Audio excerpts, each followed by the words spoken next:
The Sultan's Stolen Bride. The Lost Story of Amy du Bouquet de Rivary. Hey, curious minds and seekers of the untold. Have you ever heard a story so wild, so unbelievable, that it just has to be true? What if a young, aristocratic girl vanished from her world, only to resurface years later, a powerful figure in an empire thousands of miles away?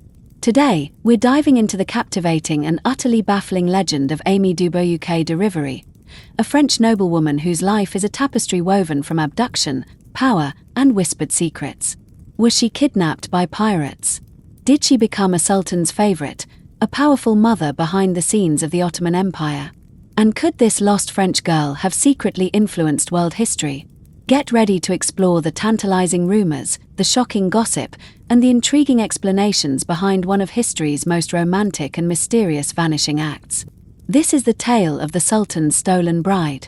Our story begins in 1768, on the lush Caribbean island of Martinique.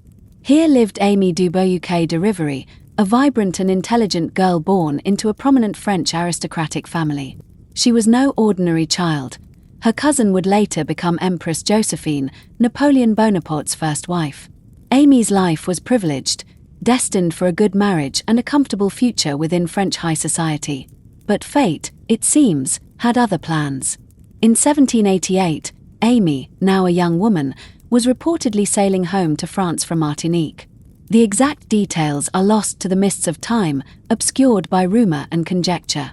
Some accounts claim her ship was attacked by Barbary pirates, a common terror of the Mediterranean.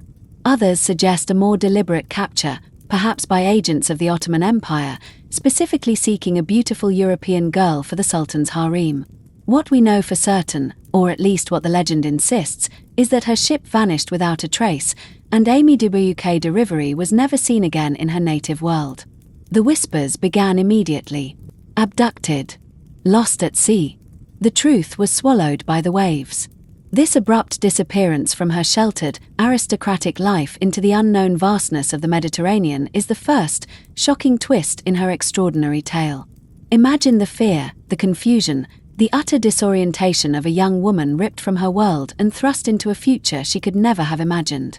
The most tantalizing and widespread rumor is that Amy was taken to the Ottoman Empire, a world utterly alien to her French upbringing. Legend has it she was gifted to Sultan Abdulhamid I, becoming a prized addition to his formidable imperial harem. This was not a place of simple captivity, but a complex, intriguing world of rivalries, alliances, and subtle power plays.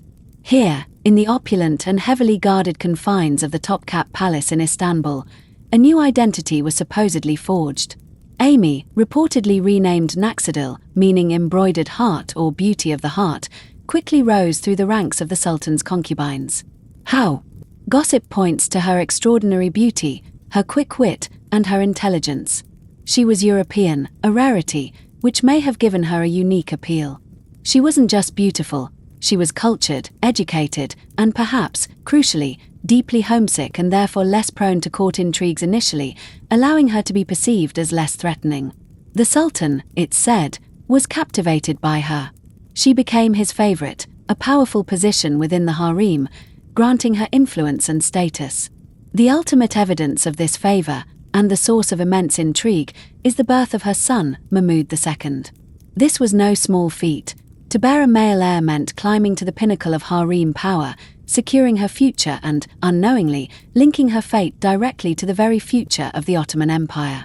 The whispers behind the silk curtains of the palace suggest that Naxidil, the former Amy, never forgot her European roots, clinging to snippets of French culture, perhaps even daring to speak her native tongue within the gilded cages of the harem. This secret French connection would become the fodder for even grander rumors decades later. With the ascension of her son, Mahmud II, to the Ottoman throne in 1808, Amy du Bouquet de Rivary, now officially Naxidil Sultan, achieved the most powerful position a woman could hold in the Ottoman Empire, Valide Sultan, or Mother Sultan. This was not a ceremonial role. The Valide Sultan often acted as a regent, advisor, and formidable political force, wielding immense influence over the Sultan and the affairs of state. The gossip surrounding her influence as Valide Sultan is particularly fascinating. It's widely rumored that her European background played a subtle, yet significant, Role in shaping Ottoman policy. As Mahmud II ascended during a period of intense reform and modernization in the Ottoman Empire, a period known as the Tanzimat reforms, some theories suggest Naxidil subtly nudged her son towards a more pro-Western, specifically pro-French, stance. Could the mother who once dreamed of France have inspired the Sultan who tried to modernize his empire along European lines? This intriguing connection, though lacking definitive proof, makes for compelling speculation. Furthermore, the rumors persist that Mahmud II, her son, knew his mother's true origins and even kept a miniature portrait of a European woman, supposedly Amy, hidden. It's said that she maintained a deep love for her native France, surrounding herself with European luxuries and possibly even discreetly communicating with her former homeland. Imagine the internal conflict: a French noblewoman, now the most powerful woman in the Ottoman Empire, secretly longing for a life long lost, while simultaneously guiding the destiny of an immense foreign power. These whispers of a French connection at the heart of the Ottoman court, of a hidden identity, make the tale of Amy du Bois de Riveri irresistibly intriguing, blurring the lines between personal tragedy and geopolitical impact. And so, we arrive at the heart of the enigma. Is this incredible story, whispered across oceans and through centuries, truly fact or a beautifully woven fabrication? As the cold hand of history reaches out, it often pushes back against the most romantic of tales. Mainstream historians, those dedicated to the meticulous sifting of evidence, largely view the narrative of Amy du Bois de Riveri becoming Naxidil Sultan as a captivating urban legend, a compelling piece of romantic fiction rather than documented truth. The arguments against this alluring narrative are sobering. Ottoman imperial records, vast and detailed, offer no conclusive contemporary trace that links the powerful Valide Sultan Naxidil to a French noblewoman named Amy de Bois de Riveri. The official scrolls, the meticulously kept registries of the Topkapı Palace, are silent on any European origins for the mother of Mahmud II. Furthermore, the very practices of the imperial harem present a formidable barrier to the legend's veracity. Women destined to become the Sultan's concubines were typically brought into the palace at a very tender age, often as children, and were then completely severed from their past lives, their original identities erased. It would have been an extraordinary, almost unprecedented, event for a 20-year-old aristocratic Frenchwoman to not only enter the imperial harem but to ascend so swiftly to such a position of favor without leaving a more definitive, undeniable historical footprint. What sparse official records do exist concerning Naxidil tend to suggest she was of Georgian or Circassian origin, backgrounds common for women within the Ottoman imperial tradition. Yet, despite the historical skepticism, the legend of Amy du Bois de Riveri refuses to fade. It persists for a profound, deeply human reason. It is simply too incredibly compelling to let go.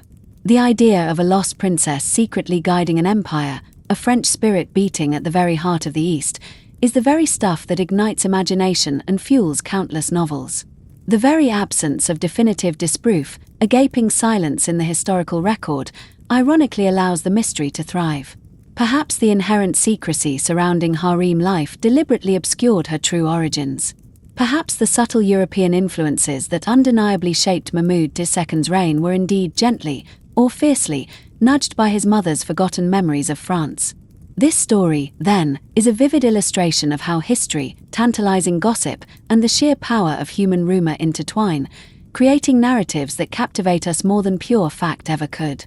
The allure of the unknown, the romance of a lost identity, and the dramatic clash of cultures make Amy du Bois de Riveri's tale far too captivating to simply dismiss, even if the strict historical evidence remains elusive, leaving us to forever ponder the beautiful, untold possibilities. So, what are we left with, after tracing the faint, beautiful lines of this extraordinary life? The legend of Amy du Bois de Riveri, the Sultan's stolen bride, is more than just a historical anecdote. It is a powerful testament to the enduring human fascination with lost identities, hidden power, and the profound mysteries of history. Whether she was a true captive who rose to unimaginable influence, a secret French force within a foreign empire, or simply a romantic figure born of whispered dreams, her story transcends the mere facts. It forces us to consider the vast, unknowable secrets that might forever remain hidden within the gilded walls of power, the silent influences that might subtly shape empires, and the profound human capacity to adapt and thrive even in the most alien and challenging of circumstances. Amy's tale, shrouded in scandal and intrigue, reminds us that some of history's most compelling narratives aren't found in dusty textbooks, but in the thrilling, unverified whispers passed down through generations, begging us to imagine the lives that truly changed the world from the shadows. What do you believe about Amy du Bois de Rivery? Was she the vanished princess, or a captivating myth? Let me know your thoughts in the comments below. And if this journey into historical mystery intrigued you, hit that subscribe button. Because here, we're always unearthing the most scandalous, intriguing, and utterly fascinating secrets of the past. See you in the next one.